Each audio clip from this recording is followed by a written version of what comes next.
नमस्कार, news state का digital platform देख रहे हैं आप और मैं हूं आपके साथ प्रीता उपाध्याय। और इस समय हम बेहद ही संवेदनशील मुद्दे पर चर्चा करने वाले हैं।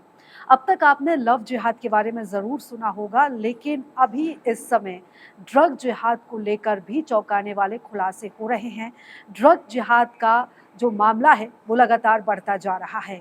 लव जिहाद के ज़रिए लड़कियों को फँसाया जाता था, लड़कियों को टारगेट किया जाता था, हिंदू लड़कियों को। लेकिन जिस तरीके से लव जिहाद को लेकर लोगों में जागरूकता बढ़ी है, अब उसके बाद आरोपियों ने अब एक और तरीका ढूंढ लिया है हिंदू युवतियों को झांसे में लेने का, और वो तरीका है ड्रग जिहाद।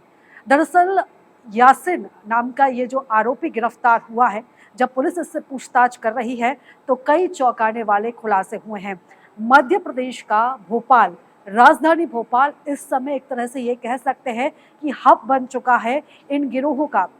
यहाँ पर ये गिरोह के जो सरगना है वो फल फूल रहे हैं और यहाँ पर वो आसानी से जाल फैला रहे हैं। यासीन की गिरफ्तारी हुई, यासीन को गिरफ्तार किया और इसमें चौंकाने वाले खुलासे ये हुए हैं कि ये पूरा का पूरा जो गिरोह था वो हिंदू लड़कियों को टारगेट कर रहा था और इनके टारगेट पर रहती थी बड़े घर की लड़कियां, यानी कि हाई प्रोफाइल लड़कियां जो इनके पास अच्छे पैसे होते थे, जो रिहायशी इलाकों में रहती थी। ऐसी लड़कियों को यासीन और उसका जो पूरा ग्रुप था, ये जो पूरा गिरोह था, वो टारगेट करता था। सबसे पहले इन लड़कियों से दोस्ती की जाती थी। दोस्ती करने के 2 जगह है जो जहाँ पर लड़कियों को टारगेट किया जाता था। सबसे पहले जिम, जहाँ पर लड़कियाँ जिम करने आती हैं, और दूसरी जगह है क्लब पार्टीज़, इन यहाँ पर भी लड़कियों से दोस्ती की जाती थी। अब हम सिलसिलेवार समझते हैं कि किस तरीके से लड़कियों को झांसे में लिया जाता था और क्या कुछ सबूत यासिन के फ़ोन में मिले हैं। सबसे पहले हम बात करते हैं यासिन के फ़ोन से क्या सबूत मिले हैं, किस तरीके के वीडियो सामने आए हैं। तो देखिए, यासिन के फ़ोन से 20 से ज़्यादा लड़कियों के आपत्तिजनक वीडियोज़ मिले हैं। इन वीडियोज़ में या तो वो लड़कियों के साथ मारपीट कर रहा है, या आपत्तिजनक हालत में देखा जा रहा है, उनका शोषण कर रहा है, या फिर इस तरीके के वीडियोज़ भी यासिन के फ़ोन से मिले हैं जिसमें वो अड़ीबाज़ी कर रहा है, पीड़िताओं को धमका रहा है, पीड़ितों को धमका रहा है। इस तरह के वीडियोज़ भी यासिन के फ़ोन से मिले हैं। ये बात भी सामने आई है कि ये चाचा-भतीजे मिलकर पूरे भोपाल, पूरे मध्य प्रदेश में इस तरीके का जाल फैला रहे थे।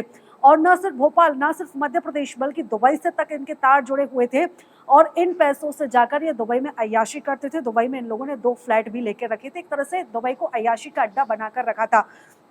अब हम बात करते हैं कि किस तरीके से हिंदू लड़कियों को झांसे में लिया जा रहा था। हाई प्रोफाइल लड़कियां जो अच्छे घर से आती हैं, जिनके पास अच्छा पैसा होता है, वो अक्सर जिम जाती हैं या पार्टीज़ में जाती हैं, क्लब जाती हैं।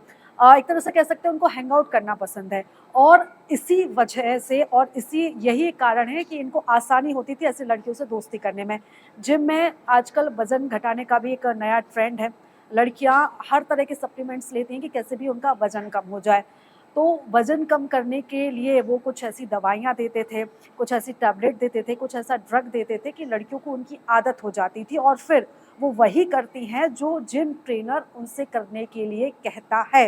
यानी कि पूरे के पूरे तरीके से लड़कियों को काबू में रखने की काबू में करने की ये जो पूरी साजिश है, ये चल रही थी।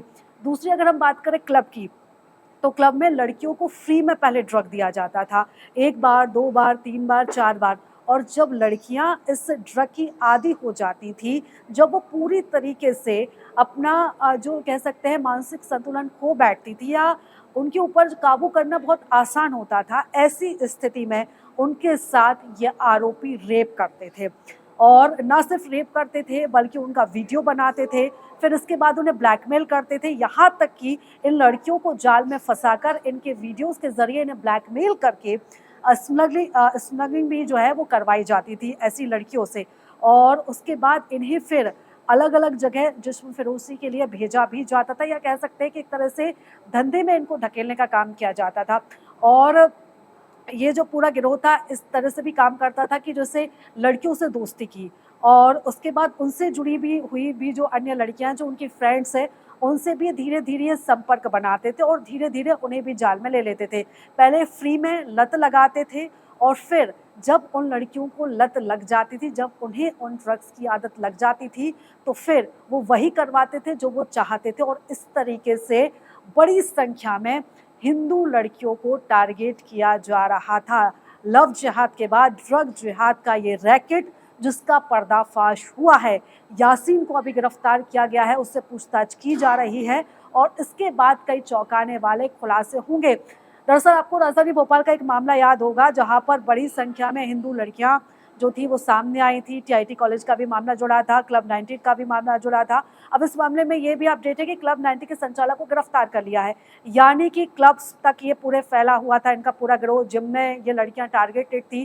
पहले से इनको पता होता था कि कौन सी लड़की कहाँ से, पूरा इनको उनका लड़की का बैकग्राउंड पता होता था और उसके बाद ये सोची समझी साजिश के तहत पूरी प्लानिंग करके ऐसी लड़कियों को अपने जाल में फंसाते थे।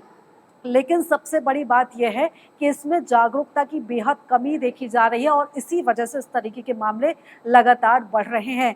ये चिंता का विषय भी है, संवेदनशील भी है और अब एक ऐसा मुद्दा हो चुका है जिस पर अब चर्चा करना समाज में जरूरी हो चुका है।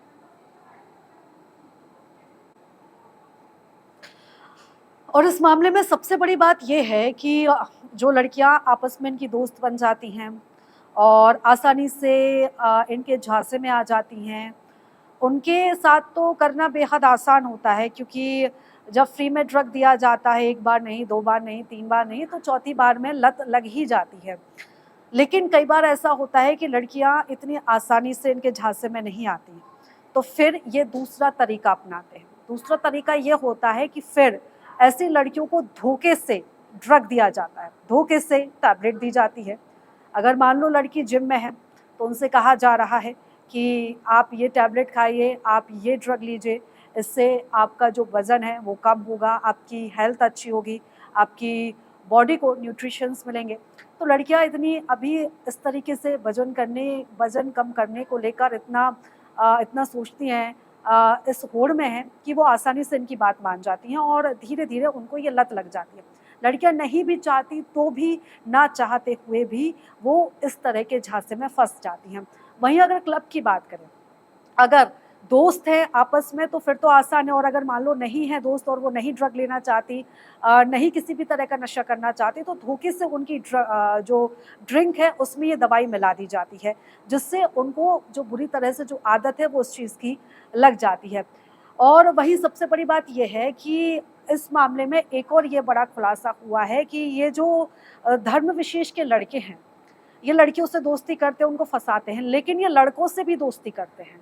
ये हिंदू लड़कों से इसलिए दोस्ती करते हैं क्योंकि हिंदू लड़कों के ज़रिए इनकी जो दोस्ती है, जो मित्रता है, वो हिंदू लड़कियों से हो जाती है। कई बार उनकी बहनों से, कई बार जो उनके आस-पास में जो पूरा फ्रेंड सर्कल है, ये उसमें पूरे प्लानिंग के तहत दाखिल होते हैं और इनका व्यवहार इतना अच्छा होता है कि कोई भी आसानी से इनके झांसे में आ जाता है। पहले वो उनकी हेल्प करने की कोशिश करते हैं, मदद करते हैं, हर तरीके से उनके लिए एक तरह से कह सकते हैं उपलब्ध होते हैं और उसके बाद ये लड़कियाँ आसानी से इनके जाल में फँस जाती हैं। तो ऐसे में अब जागरूक होने की ज़रूरत है। ये एक ऐसा मुद्दा है जिस पर अब खुलकर बात होनी चाहिए समाज में भी और ख़ास तौर पर ऐसी लड़कियों को भी अब काउंसलिंग की सबसे ज़्यादा ज़रूरत है। और अगर कोई लड़की इस तरह के झांसे में आ चुकी है, इस तरीके के जाल में फँस चुकी है, तो उसके लिए सबसे पहली बात यही है कि वो किसी तरह से डरे नहीं। वो खुलकर सामने आए, पुलिस के पास जाए क्योंकि लड़कियाँ इतनी डरी होती हैं कि वो अपनी बात भी नहीं रख पाती, अपने घर पर किसी से शेयर नहीं कर पाती कि अगर वीडियो सामने आ गया, क्या होगा? उनकी बदनामी होगी, इस डर से वो चुप रहती हैं और यातनाएँ सहती रहती हैं और पीड़ित होती रहती हैं। तो ऐसे में अब लड़कियों को खुद सामने आना होगा और अगर उनके साथ इस तरह की कोई घटनाएँ हुई या उनके आस-पास उनसे जुड़ी किसी भी लड़की के साथ इस तरह से कोई घटना हो रही है, तो अब खुलकर लोगों को सामने आना पड़ेगा और उसके खिलाफ बोलना पड़ेगा।